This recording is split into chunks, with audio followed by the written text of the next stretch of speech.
Assalamualaikum warahmatullahi wabarakatuh. Perkenalkan, nama saya Lutfi Anishafar, mahasiswa dari Universitas Diponegoro, jurusan Teknik Komputer angkatan 2021. NIM saya 211201211400094. Di sini saya akan melakukan demo tugas akhir dari praktikum dasar komputer dan pemrograman. Untuk tugas akhir saya menggunakan aplikasi Visual Studio Code. Untuk bahasa pemrogramannya saya memakai bahasa pemrograman Python dan GUI-nya Tkinter. Di sini saya akan mencoba melakukan run programnya dulu. Untuk judul tugas akhir program saya yaitu Basic Math Game. Untuk tampilan pertama, di sini ada ditampilkan 3 button. Ada leaderboard, score, how to play, cara bermain, dan ada play. Di sini ada label, bisa ditekan, akan menampilkan profil saya. Kita coba menekan tombol play gamenya. Di sini ada start game untuk mulai game. Jadi gamenya nanti kita akan menjawab soal matematika dasar dengan waktu 60 detik atau 1 menit. Kita coba start. Di sini akan ditampilkan soal matematikanya dan akan kita input jawabannya di sampingnya. Saya coba jawab dulu.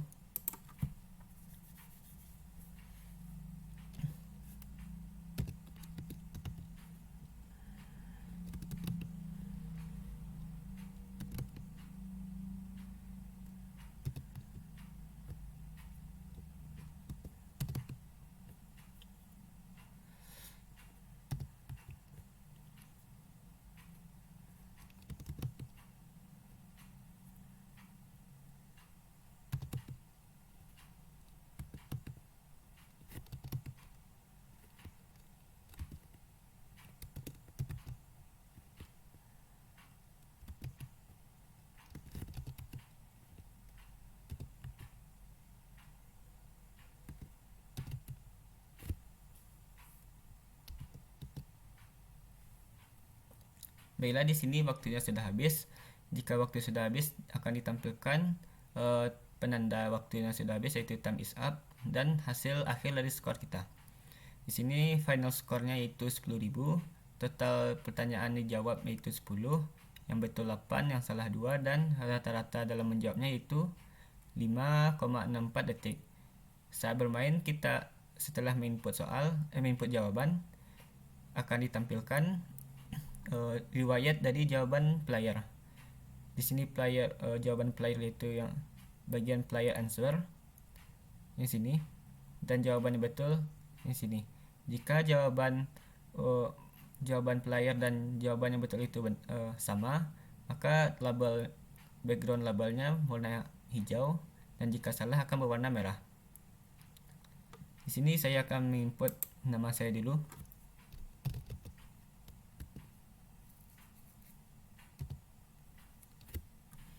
Kita tekan OK. Di sini kita memiliki 2 opsi, yaitu bermain kembali atau kembali ke homepage. Jika kita merefresh scroll leaderboard, maka jawaban kita tadi akan diinput pada scroll leaderboard. Baiklah, di sini saya akan menjelaskan source code dari program saya.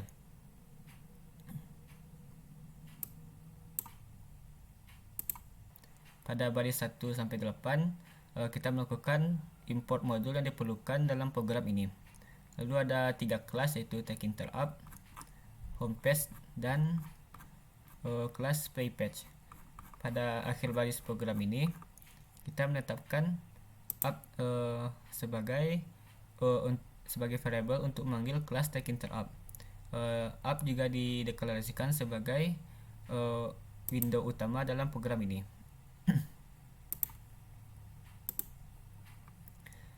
Lanjut ke untuk geometri windownya, yaitu lebar 1000 dan tinggi 600, dan geometri tidak bisa diubah dengan menetapkan lebarnya 0 dan tinggi 0.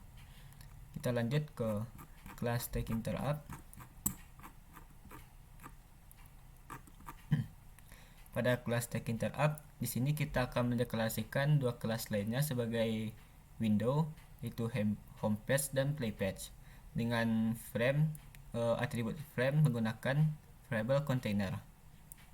Di sini ada self show frame, yang dimana artinya saat kita menjalankan program pertama kali, maka window halaman yang ditampilkan pertama itu yaitu pada kelas homepage. Bisa kita lihat saat kita menjalankan programnya akan ditampilkan homepage. Ini merupakan homepage. Lanjut ke kelas homepage. Pada kelas homepage kita mendeklarasikan beberapa variabel, label, dan button.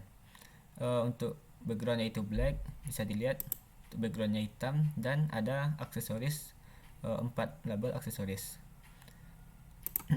Untuk tombol,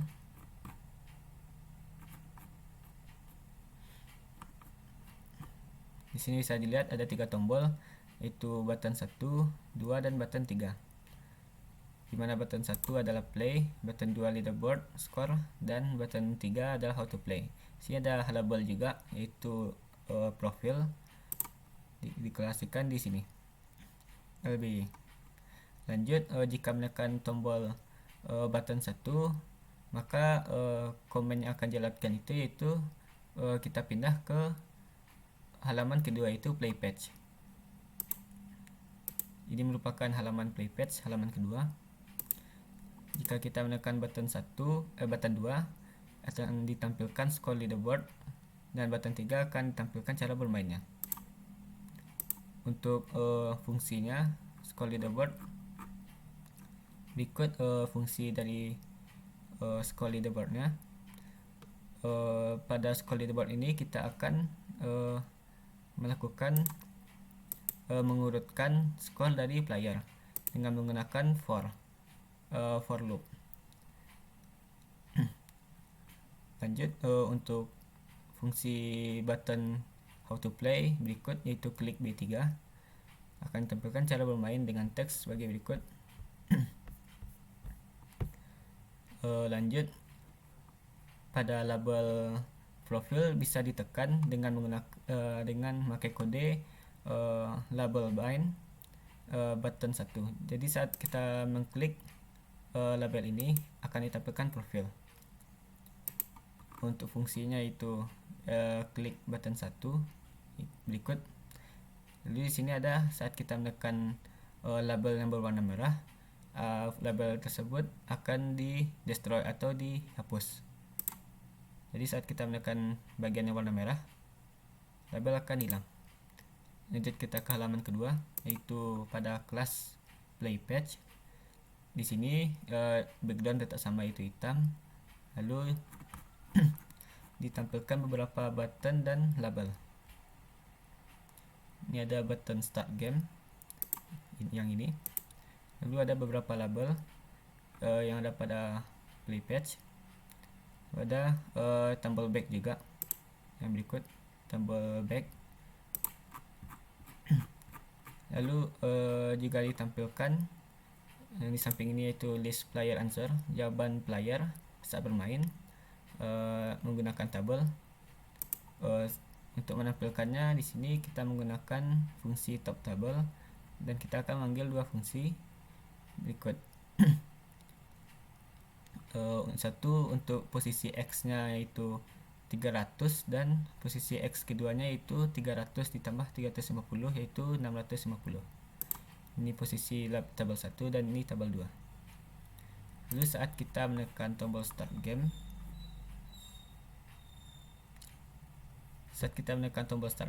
kita akan langsung diarahkan ke fungsi klik start. Berikut klik start.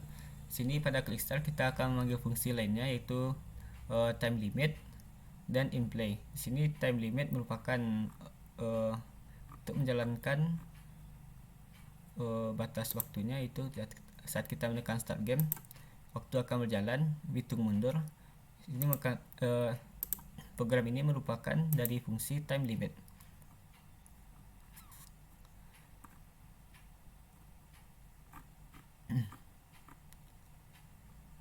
Lanjut, setelah time limit kita akan lanjut ke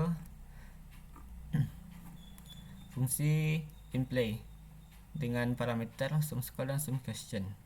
Di sini kita akan mengambil global variable yang ada pada di atas kelas playPage. Berikut global variabelnya.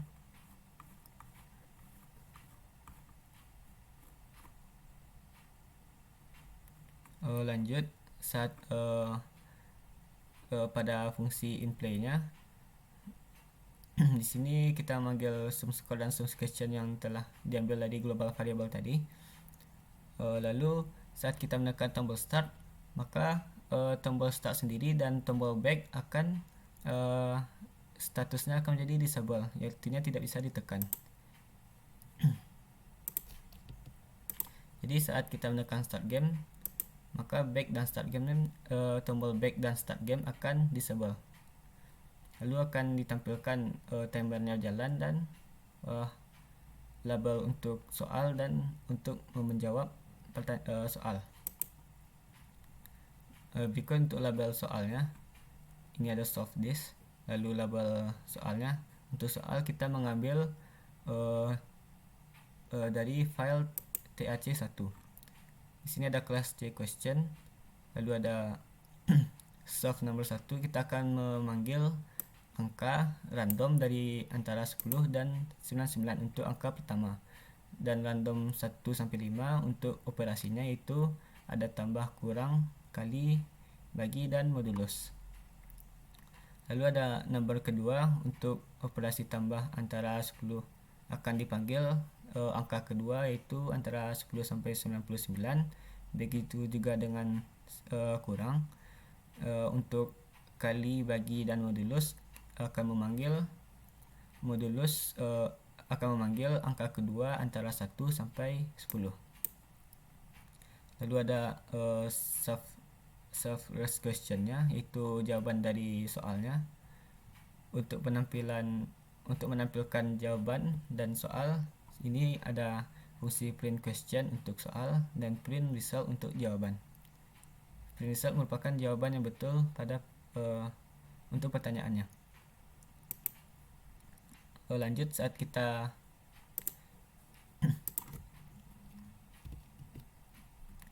jadi saat kita melakukan start game, untuk menginput jawaban, kita input dulu jawabannya, misalnya 23. Lalu kita untuk soal selanjutnya kita harus menekan enter untuk input jawabannya dulu. Lalu kita akan lanjut ke soal berikutnya. Ini untuk key bindingnya. Saat kita tekan enter, kita akan lanjut ke fungsi inResult. Di sini inResult ini fungsi untuk mencek jawaban player apa benar dan salah. Di sini jika kita akan menggunakan pengkondisian try, except, dan else untuk mengkonversi jawaban player menjadi integer. Jika jawaban player itu selain dari integer atau angka, maka kita akan masuk ke pengkondisian except value error. Jawaban player akan otomatis salah dengan jumlah soal yang salah itu ditambah 1 dan jumlah skor dikurangi 1000. Jika benar, jumlah skor player akan bertambah 1000. Namun skor bonus akan bergantung pada waktu player menjawabnya. Jadi di sini ada test start yang artinya kita mulai menghitung waktu jawab player untuk menjawab, dan di sini ada t_finish, artinya untuk menghitung lama waktu player menjawab satu soal, kita menggunakan t_finish dikurang time start tadi. Kita lanjut ke show result. Di sini show result, fungsi show result sini untuk menampilkan riwayat jawaban player yang ada pada tabel ini. Saya coba dulu. Kita start game. Jadi saat player menginput jawaban, akan ditampilkan label-label dari riwayat player dari jawaban player. Di sini jika saya menjawab benar, labelnya akan berwarna hijau dan salah akan berwarna merah.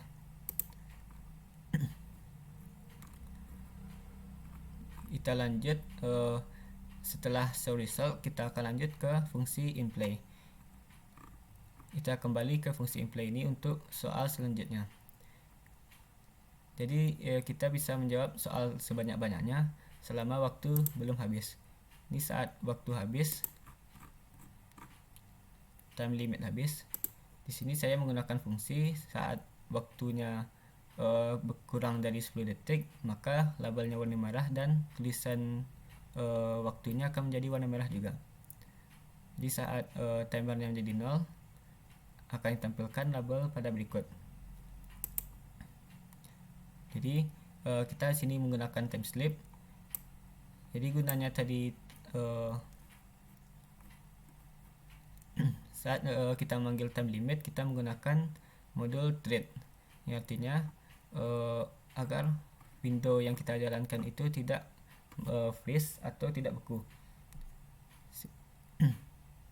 Jika kita tidak menggunakan thread, maka saat kita memanggil time limit di mana fungsi yang ada time slip menggunakan time slip, maka window tidak akan bekerja atau akan diam saja sampai waktunya menjadi 60 detik. Lanjut, jika waktu sudah habis, kita akan lanjut ke fungsi tsub. Di sini akan lanjut untuk menampilkan hasil akhir dari scroll player. Di sini saya menjawab final score yang 0, dan setelah question yang dijawab itu 2, 1 benar dan 1 salah dengan waktu rata-rata 7,33 detik. Akan ditampilkan menggunakan fungsi ini. Lanjut, di akhirnya ada entry untuk menginput nama player dan tombol button. Di sini saya menggunakan batasan dalam menginput nama playernya. Jadi saat player belum menginput nama, maka tombol button masih disable atau tidak bisa ditekan. Namun saat sudah ada karakter dimasukkan, maka tombol OK-nya akan bisa ditekan. Namun jika kebanyakan, yaitu lebih dari 7 karakter, berikut 8 karakter, maka tombol akan disable kembali. Yang berarti di mana player harus menginput namanya hanya pada antara 1 sampai 7 karakter. Berikut fungsi untuk membatasi karakter yang diinput pada entry. Jadi antara 7, jika selain 7 dan sama dengan 0, maka tombol akan disable. Namun selain itu, yaitu antara 1 sampai 7, maka tombol akan kembali normal. Kita tekan OK. Lanjut, setelah tekan OK, kita akan lanjut ke fungsi add label, add lb. Di sini kita akan mengkonversi ulang global variable yang sebelumnya telah dipanggil menjadi 0 kembali. Ini jumlah skor menjadi 0, yang betul menjadi 0 kembali, yang salah menjadi 0. List speed-nya kita kosongkan. Lalu button start-nya dan button start game dan back-nya kembali kita ubah menjadi normal. Ini menjadi normal kembali. Lalu kita menghapus seluruh label yang ada pada frame yang berwarna ungu dan berwarna biru ini menggunakan for loop widget yang di dalam pada info frame anak-anak dari frame berikut, frame warna ungu dan warna biru.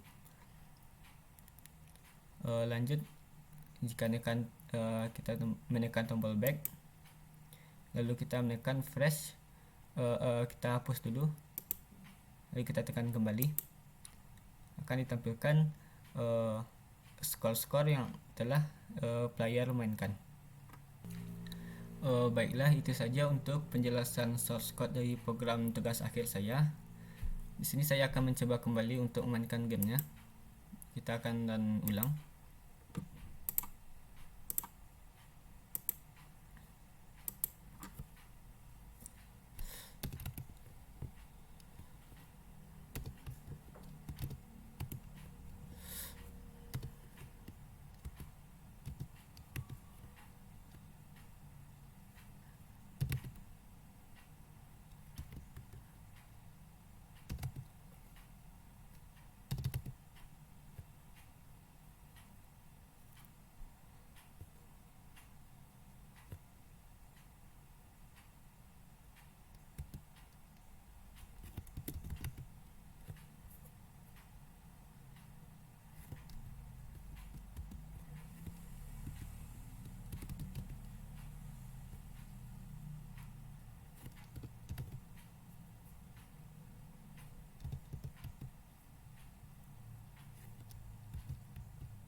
Baiklah, di sini saya selesai menjawabnya.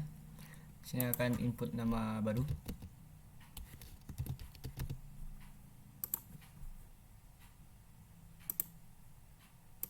Lalu pada skor leaderboard, jika kita refresh, akan terinput nama saya, yang nomor 2 ini. Baiklah, sekian dari demo tugas akhir saya. Jika ada kata salah dan kurang, mohon dimaafkan. Saya akhiri dengan Assalamualaikum warahmatullahi wabarakatuh.